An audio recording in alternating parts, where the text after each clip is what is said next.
Is my remote team really connected?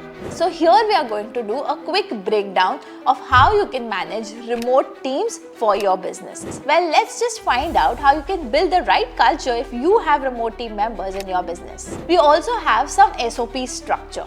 Now, what are SOP structure? Well, the problem with remote employees is also that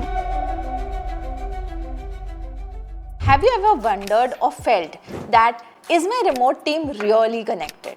Are they really working or not behind the scenes? Are they really talking about growth perspectives or not for themselves as well as for your business? But what is the way to figure out or handling the remote team members that you have for your business? Well, today's video is going to be all about handling remote teams. How do I know this? Well, hi, I am Sakshi Chaitani, a mompreneur turned business coach, currently helping businesses to scale and become premium brands. But in whole of this process, I have a remote office, I have a remote team, which means most of my team doesn't work from my own office and they work from home, from the convenience or from their remote offices. Now, while the team works from different time zones, at different levels, from different cities, it sometimes becomes a challenging task to handle everyone. So we have laid down some guidelines for us to maintain this remote team work culture. And in this video, I'm going to break down how you can also maintain this remote team work culture in your team. In the last few videos, I've also talked about how you can hire a remote team worker, what are the roles and responsibilities that can be given to a remote team worker, what are the advantages and disadvantages of having a remote team worker. But after doing all of this, once you start getting the right person, the next phase comes in for chat. The next challenge that comes in is about managing this team. So here we are going to do a quick breakdown of how you can manage remote teams for your business. Let's dive into it. The three core pillars of managing your remote teams are clarity, communication, and culture. Clarity in roles and responsibilities, tasks to be given, deadlines to be followed, etc. Communication should be frequent, focused, and of understanding between the team members rather than talking vaguely. It all should be on point and should be done frequently among the team members. And the third thing is culture. What is the kind of culture are you building out of remote team members? Are you doing something extra for them?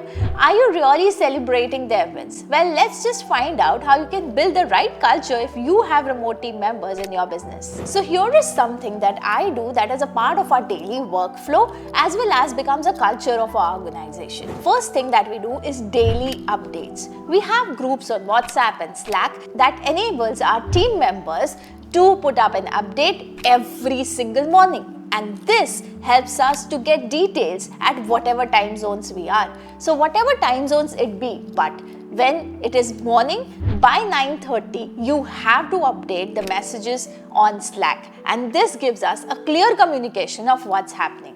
Now, what happens if you fail to put up a message? Well, our team members are now bonded up where they prompt each other to please put in the daily updates. Now, this helps us to get daily updates on time and plan our futuristic plans for business operations accordingly. The second thing that we do is weekly huddles. Well, every Tuesday, we have our team meet where we sit down, we break down what we have been doing good, what's not going good, and what can be made better. Once we decide this, we go on to our tasks for the whole week, serving our clients on Monday, and then come back on another Tuesday for our team meet again. But don't forget the Friday huddles too, because on Friday, we normally check what happens throughout the week. Now, this enables any team manager to associate with the work that's going on within the team, whether the team is sitting in front of you or whether they are working in remote. This practice really helps. So, doing weekly reviews as well as weekly team huddles really helps to understand what's going in the team. For most of the people who have problem with working with remote people or who face challenges because they feel the deadlines are not met, the qualities are not met, it's just because you don't have the right SOPs for the quality, and second, you don't put in much effort and time to sit with them and talk to them over meetings and huddles. Now, once you start doing this and once you make this your practice, your team also follows this as a practice and it becomes a culture of your organization, where every Monday you meet or every Tuesday you meet and you deliver whatever you have done. Now, not only does this becomes a culture or a habit, but also it enables us to complete our deadlines on time, which means we are not missing on our deadlines. And this enables us to have clarity of the future goals for our business and thereby lead to more revenue, more growth. Now, next another thing is to have monthly brief-ups. Now, what is monthly brief-ups? Well, for us, each of our department is remotely controlled, and that is why it's important to understand what is the goal of this particular department for this particular month. So instead of doing in-office meetings, we always ensure we are having one monthly meetup which goes longer than the normal weekly meetup, and we ensure that here we are giving in more depth of what is the future perspective of growth that we are looking with each department. What are going to be the targets for the next month? What is it that we want to hit as a new initiative, or what is it that we want to improve on our past work? So all of this gets discussed during the monthly calls. Apart from that, we also have some SOP structure. Now, what are SOP structure? Well, the problem with remote employees is also that you never know how anyone can leave you and go away. Well, with in-team members also in office, this is a situation which might be very much possible. ये सब होना बहुत आसान है क्योंकि कोई भी आपको कभी भी छोड़ के जा सकता है। तो इस चीज से बचने के लिए it's always important to have the right kind of SOPs in place, so that when one team member leaves and another one joins, they follow the same process that you have been already taking up. I have seen whenever one agency leaves and another comes in, they come in with their setup formulas, and sometimes your internal team has to work in so much hard because the external agency wants a different format. Well, to be very honest, let's make this as a practice. Tell them that we have our in-house formats and we would love to follow that, and after that if you need something, we are ready to give. So that way it helps your team to be more focused and productive irrespective of the change in the team members.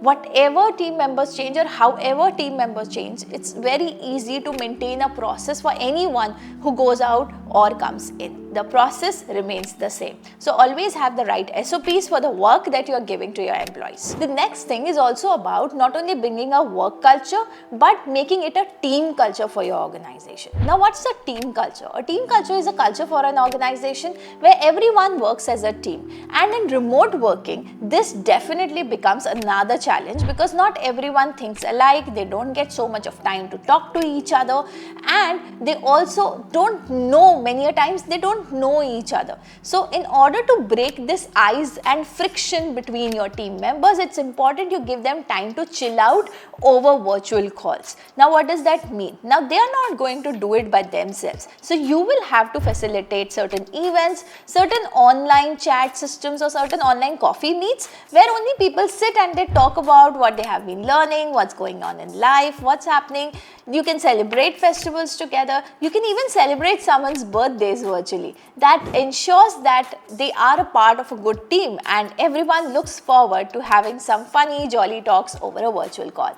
So ensure that you are doing some coffee meetups, some culture build-ups where you are encouraging their wins. You are always celebrating even a small win done by a team member or any new initiative taken by a team member should be separately talked about, because that's what makes them valuable, that's what makes them realize they are being valued in the team, and that's what builds a stronger team together. Apart from this, giving rewards and recognitions, sending away gifts at the times of festivals, these can be certain practices that you could have done even if you had an in-house team in an office. So the same practices can be continued for your remote team members as well. After all, they are working for your business as much as you are. So why not help them feel more valuable, acknowledge more of the work that they are doing, and make them feel lovable and be kind to them at the same time. So that's what a remote team management looks like. And if you would like to know more on how really we manage our team, I would love to give you a proper workflow.